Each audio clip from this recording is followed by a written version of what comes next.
আর এই মুহূর্তে যে খবরের দিকে নজর রাখবো, সেলিম প্রার্থী হলে আসন ছাড়তে রাজি হুমায়ুন কবির। মুর্শিদাবাদের রানীনগরে আসন ছাড়তে রাজি হুমায়ুন কবির, এমনটাই বলা হয়েছে। সিপিএম এর সঙ্গে জোট হলে সেলিম প্রার্থী হলে তবেই সমঝোতা, এমনটাই জানানো হয়েছে।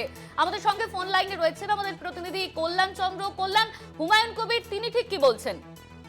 দেখো, হুমায়ুন কবিরের বক্তব্য যে তিনি তার আম উন্নয়ন জনতা পার্টি ঘোষণা করার পরেই বিভিন্ন এলাকায় তিনি প্রার্থী ঘোষণা করেছেন, বিভিন্ন জেলার প্রার্থী ঘোষণা করেছেন।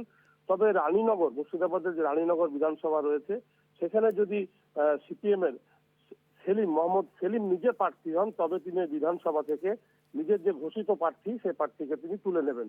তবে সিপিএম এর যদি অন্য কেউ প্রার্থী হয়, সেক্ষেত্রে কিন্তু নিজের প্রার্থী তুলবেন না বলে দাবি করেছেন হুমায়ুন। এখন হুমায়ুনের এই মোহাম্মদ সেলিম সম্পর্কে যে বক্তব্য, সেটা কিন্তু যথেষ্ট তাৎপর্যপূর্ণ। কারণ কিছুদিন আগেই হুমায়ুন বলেছিলেন যে কলকাতার বিভিন্ন হোটেলে, এমনকি 5 স্টার হোটেলে মোহাম্মদ সেলিমের সঙ্গে তার কথা হয়েছে, তাদের জোট হবে।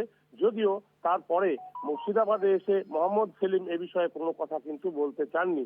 সবটাই দলের বিষয়, দলের আলোচনা, এটাই মোহাম্মদ সেলিম বলে এড়িয়ে গিয়েছিলেন। এখন হুমায়ুন কি পাশে মোহাম্মদ সেলিমের মতন ব্যক্তিকে বা রাজনীতিবিদকে পেতে চাইছেন? না, হুমায়ুন বুঝতে পারছেন যে রানীনগরে তার পরাজয় নিশ্চিত, যার ফলে সিপিএম যেখানে তার শক্তিশালী রয়েছে, সেখানে সিপিএম কে তিনি প্রার্থী দেবেন। সে কারণে মোহাম্মদ সেলিমকে আহ্বান করছেন। না, এটা সিপিএম এর একটা রণকৌশল যে হুমায়ুনকে বলিয়ে দিয়ে মোহাম্মদ সেলিমকে ফের প্রার্থী করান। কারণ হচ্ছে, তুমি জানো যে মুর্শিদাবাদ লোকসভায় প্রার্থী হয়েছিলেন মোহাম্মদ সেলিম, এবং তৃণমূলের আবু তাহের খানের কাছে গোহারা হেরেছিলেন মোহাম্মদ সেলিম। সুতরাং মোহাম্মদ সেলিম ফের যদি এই রানীনগরে বিধানসভা নির্বাচনে প্রার্থী হন, সেক্ষেত্রে মুর্শিদাবাদ সিপিএম বিষয়টা কেমন ভাবে নেবে এবং রানীনগরের সিপিএম বিষয়টা কেমন ভাবে নেবে, সেটা যেমন প্রশ্ন, তেমনি মোহাম্মদ সেলিম নিজে থেকে না ঘোষণা করে হুমায়ুন কবিরের মুখ দিয়ে সেটা বলিয়ে নিচ্ছেন, সেটাও রাজনৈতিক মহলে প্রশ্ন উঠেছে। ধন্যবাদ তোমায় কল্যাণ। আমাদের সঙ্গে ফোন লাইনে ছিলেন আমাদের প্রতিনিধি কল্যাণ চন্দ্র। হুমায়ুন কবির তিনি ঠিক কি বলছেন শোনাবো আপনাদের। একমাত্র সিপিএম এর সঙ্গে জোট হলে সেলিম সাহেব যদি ভোটে দাঁড়ায়, তাহলে রানীনগর ডাক্তার হুমায়ুন কবিরকে প্রার্থী করা আছে, সেই হুমায়ুন কবিরকে সরাবো। যদি সেলিম সাহেব প্রার্থী হয়, তাহলে আমি উইথড্র করব বলেছি। সেলিম সাহেব বলছে না, আমার একটা দলের জেলা সেক্রেটারি, তাকে প্রার্থী করবো। বললাম তাহলে আমি উঠাবো না, তাহলে অন্য সিটে করুন, জলঙ্গিতে করুন, নাহলে অন্য সিটে করুন, আমি সাপোর্ট দেবো। মোহাম্মদ সেলিম প্রার্থী হলে আসন ছাড়তে রাজি হুমায়ুন কবির। মুর্শিদাবাদের রানীনগরের আসন ছাড়তে রাজি তিনি, এমনটাই বলা হয়েছে। সিপিএম এর সঙ্গে জোট হলে সেলিম প্রার্থী হলেই তবেই সমঝোতা জানালেন। ইতিমধ্যেই জানানো হয়েছে আম জনতা উন্নয়ন পার্টির চেয়ারম্যান হুমায়ুন কবির, তিনি এমনটা জানিয়েছেন। মুর্শিদাবাদের রানীনগরের আসন ছাড়তে রাজি হুমায়ুন কবির। যদি মোহাম্মদ সেলিম প্রার্থী হন, তাহলেই আসন ছাড়তে সমঝোতা করতে রাজি, এমনটাই তার তরফে বলা হয়েছে। মোহাম্মদ সেলিম প্রার্থী হলে আসন ছাড়তে রাজি হুমায়ুন কবির। মুর্শিদাবাদের রানীনগরে আসন ছাড়তে রাজি তিনি। ইতিমধ্যেই হুমায়ুন কবিরের থেকে এই বিষয়টি জানানো হয়েছে। সিপিএম এর সঙ্গে জোট হলে সেলিম প্রার্থী হলে তবেই সমঝোতা করা হবে, এমনটাই বলা হচ্ছে হুমায়ুন কবিরের তরফে। যদি মোহাম্মদ সেলিম প্রার্থী হন, তবেই সমঝোতা হবে, এমনটাই জানাচ্ছেন আম জনতা উন্নয়ন পার্টির চেয়ারম্যান হুমায়ুন কবির। এমনটাই বলা হয়েছে হুমায়ুন কবিরের পক্ষ থেকে।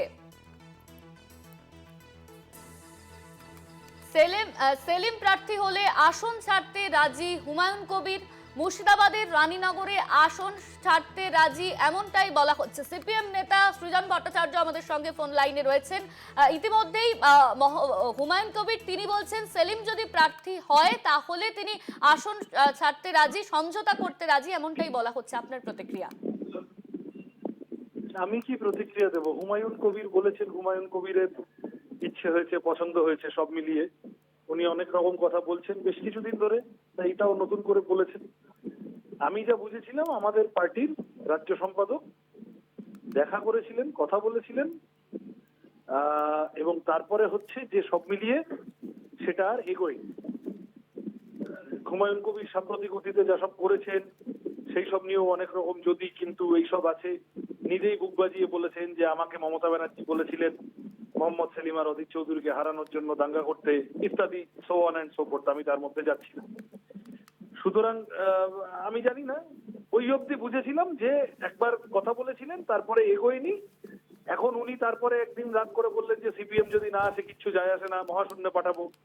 তারপরে আরেকদিন বললেন যে বামফ্রন্টের সাথে জোট করছি না, শুধু মোহাম্মদ সেলিমের সাথে জোট করতে চাইছি।